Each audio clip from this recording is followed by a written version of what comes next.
सुप्रभात प्यारे बच्चों, मैं आपकी हिंदी की अध्यापिका टैगोर बाल निकेतन पब्लिक स्कूल से आज आपको कक्षा 5वीं हिंदी साहित्य जो कि हमारी संचिता बुक में संकलित है के बारे में पढ़ाऊंगी। संतोषी सदा सुखी, कि जो व्यक्ति संतोष करता है उसको भगवान हमेशा सुखी रखता है। आइए शुरू करते हैं।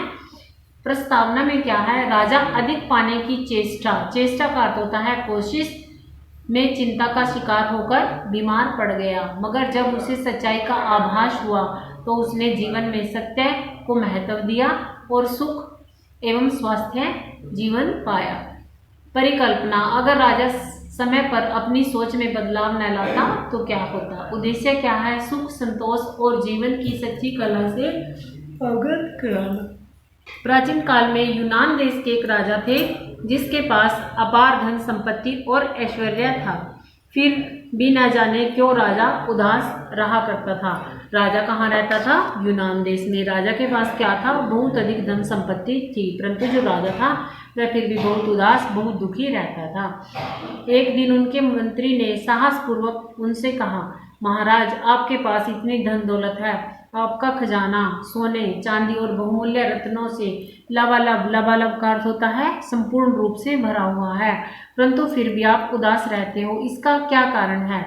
मंत्री जी, राजा बोले, यह ठीक है कि मेरे पास बहुत अधिक धन है, परंतु दुनिया में अनेक राजा ऐसे भी तो हैं जिनके पास मुझसे भी अधिक धन संपत्ति है। मैं संसार का सबसे धनी सम्राट बनना चाहता हूँ। मेरी उदासी का यही कारण है।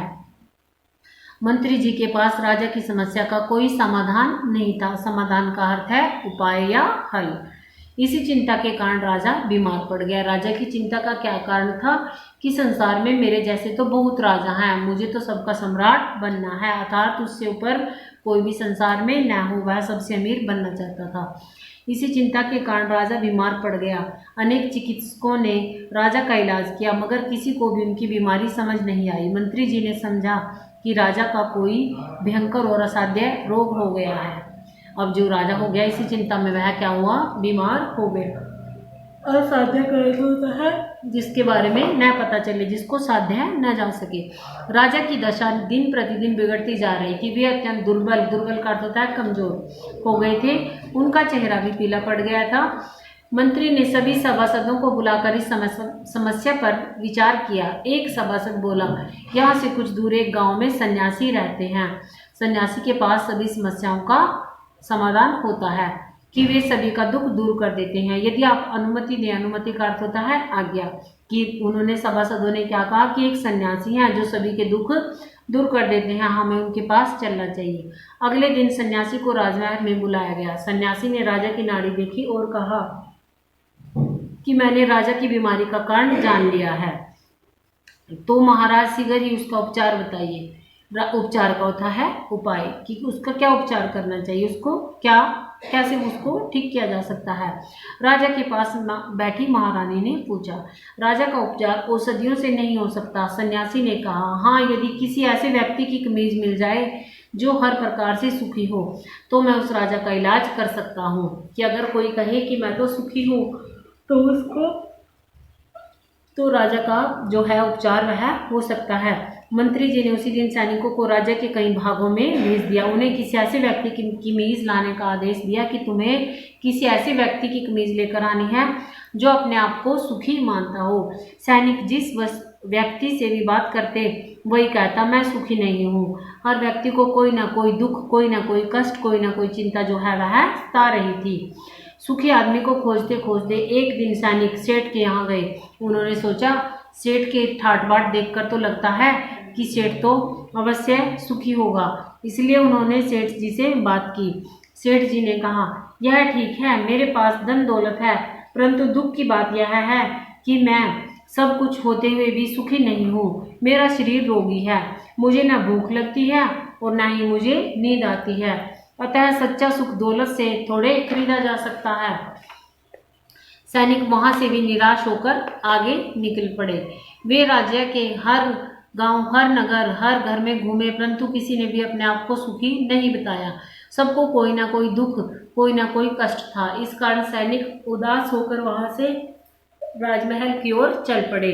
गर्मी का मौसम था। सैनिकों ने मार्ग में एक पनघट पनघट का अर्थ होता है कुआं को देखा। विश्राम करने के लिए निश्चय किया, तब वे वहां पर थोड़ी देर के लिए रुक गए।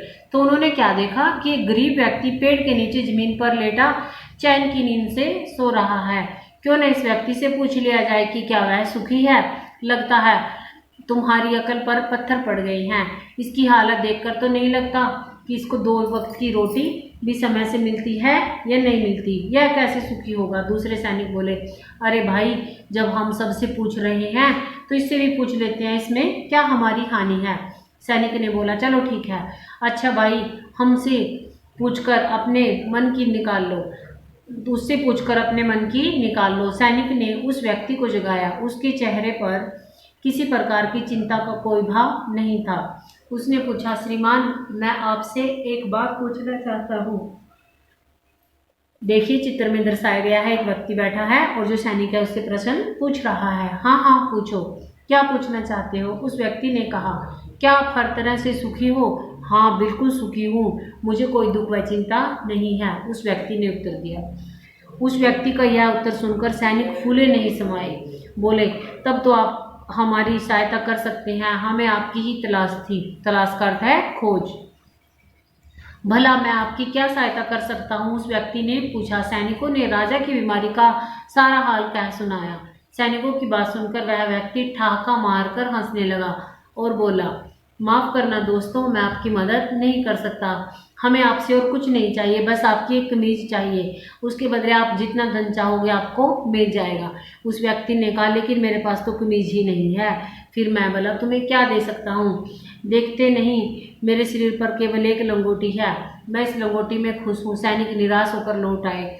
उन्होंने मंत्री जी से क्षमा याचना की और कहा, महाराज, श्रीमान जी, हमें कोई ऐसा व्यक्ति नहीं मिला जो स्वयं को सुखी मानता हो, और जो स्वयं को सुखी मानता था उसके पास कमीज भी नहीं थी।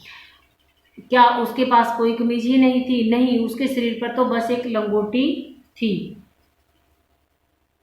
वह अपनी लंगोटी में ही खुश था। सैनिकों की बात सुनकर सैनिक जब आपस में बात कर रहे थे तो राजा के कान में भी यह बात पड़ी। अचानक चमत्कार हो गया। चमत्कार का अर्थ है जादू। राजा धीरे धीरे स्वस्थ होने लगा। उसने सोचा, जब एक व्यक्ति एक लंगोटी में खुश रह सकता है तो मेरे पास तो इतनी धन संपत्ति होने पर भी मेरा दुखी रहना उचित नहीं। राजा की आंखें खुल गई। उसने समझ लिया, सदा संतोषी सदा सुखी, की जो व्यक्ति संतोष करता है वह हमेशा सुखी रहता है। संतोष का अर्थ होता है मन में संतोष रखने वाला, अधिक इच्छाएं न रखने वाला। तो यह हमारा था, हमें संतोष करना चाहिए बच्चों, हमें किसी की बातों में नहीं आना चाहिए। जो हमारे पास है हमें भगवान का उसके लिए धन्यवाद करना चाहिए और इस अवस्थाओं में ही खुश रहना चाहिए। धन्यवाद प्यारे बच्चों।